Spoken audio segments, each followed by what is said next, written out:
Next, let's look at employing brokers, specifically their responsibility to supervise the licensees that are in their care.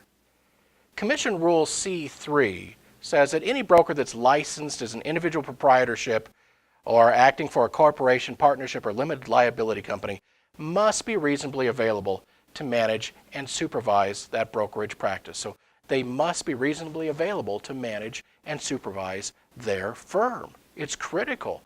And unfortunately, we're finding a number of cases where brokers are not meeting their supervisory requirements. One of the major areas that we're seeing right now is in the area of unlicensed on-site managers for apartment complexes or large complexes. Just because the person is unlicensed doesn't mean that they still don't need supervision, obviously.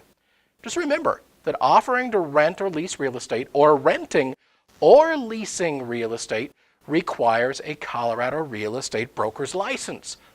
And if a brokerage firm employs an unlicensed on-site manager in one of these complexes, then the employing broker has supervisory responsibilities. So bottom line, an unlicensed on-site manager needs active supervision. So if you're an employing broker and you have an unlicensed on-site manager, you have to actively and diligently supervise all the activities of that on-site manager, or you could delegate those supervisory responsibilities in writing to another qualified employing broker. Now, that on-site manager has to report to somebody. So you as the employing broker that is supervising that on-site manager would require that the on-site manager reports directly to either you as the employing broker or to that delegated broker that shares that supervisory responsibility with you. The unlicensed on-site manager does have the ability to collect rents, security deposits, and any monies that are being collected on behalf of the broker or the owner. But this requires that the on-site manager has to account for that money someplace. And ultimately, you as the employing broker have the obligation to make sure that the unlicensed on-site manager accounts for that money directly to you or to another broker that shares supervisory responsibility. The unlicensed on-site manager can help in the direction of property maintenance, and they can make sure that it's performed properly. But you, as the employing broker, have to ensure that the property maintenance scheduled by the on-site manager is performed in accordance with the executed property management agreement and the way your client, the lessor here, wants it done. You also, as the employing broker, have the responsibility to make sure that the on-site manager is properly compensated. You're going to engage the on-site manager. You're going to engage them either as a regularly salaried employee or as an independent contractor, and you're going to pay the on-site manager through the real estate brokerage firm. Now, their salary can include rent value or other non-commission income, but they have to be paid. You're also going to have to ensure that the on-site manager does not negotiate any material terms, because bottom line, they can't. You have to instruct the on-site manager to not negotiate any of the material terms of a lease or a rental agreement with a tenant or prospective tenant. You see, the unlicensed on-site manager, they can fill in blanks. They can act as a scrivener. They can act as a scribe on lease forms.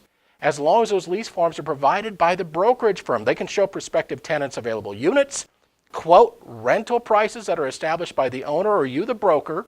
They can arrange for maintenance. And they can collect monies, including security deposits and rents, but they cannot negotiate the material terms of a lease or a rental agreement. Only you, as the licensed broker, can do that. Now let's transition here. Let's talk about Commission Rule E29. Now, E29 says the employing broker has a statutory requirement to oversee the licensee's conformance with licensing statutes and commission rules. And because of that, whenever a complaint is filed with the Real Estate Commission against a broker associate, the commission will investigate the employing broker to make sure they're meeting their supervision requirements of the licensee. It doesn't automatically mean the employing broker is going to be found guilty. It's just the Division of Real Estate wants to know, is this licensee who has a complaint against them actually being supervised by the employing broker? So this provides that the Real Estate Commission can investigate Of course, subject to due process, they can also impose discipline for failure to exercise reasonable supervision over the activities of licensed employees to the broker if they find that the broker wasn't supervising. So let's talk about this issue of supervision now. The broker, the employing broker, can delegate their supervision, and it is allowed as long as they delegate some of that supervision responsibility to an experienced licensee. But there's a couple catches. It has to be done in writing, and the licensee who is sharing in some of the supervision responsibilities has to agree to it in writing. Now, supervision requirements include, but they are not limited to, licensees, their assistants, secretaries, bookkeepers, and any other employees and staff that are in the brokerage. They are all under the supervision requirement of the broker. Now, poor supervision practices really can result in complaints to the division, and when there are complaints, there are possible sanctions. So our word of encouragement, advice, and pleading to employing brokers is please give associate brokers the support that they deserve. Please give them support because they need it.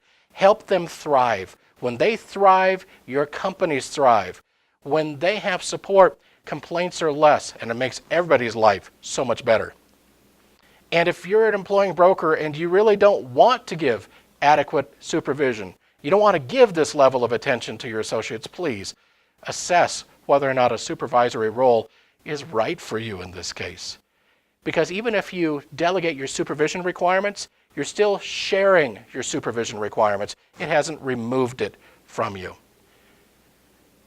Now, associates new to the business of real estate really need your help. We have a lot of new licensees coming in. They have some book knowledge, but they're pretty green in the industry, and they're really relying on their employing brokers to help them through these first really troublesome, problematic years in the business. We all remember what our first couple years were like. So please, help the new licensees. They're typically unaware of what they do not know, and they need the expertise of their employing broker. Now, to the new licensees and to the broker associates in the industry, when do you want to contact your employing broker? So when you're managing transactions, you can encounter a number of issues, and you might not know how to navigate those.